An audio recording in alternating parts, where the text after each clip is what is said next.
Okay, today we are going to go through on-premise installation. We have exactly the same features provided in exactly the same way with SaaS deployment as well.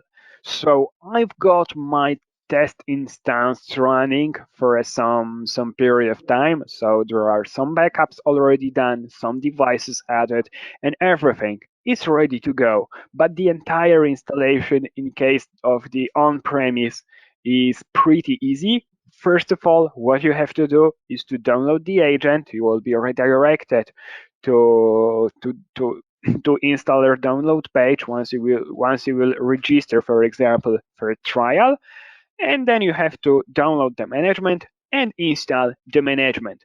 About devices, I will tell you more once we will log in to the management console. As you can see, it's accessible over the web browser, so I don't need to install any additional application on my computer to manage my backup policies or to restore the data, and it can be accessed almost from any place, from any computers. Let me switch it to the full screen, and now we have to log in.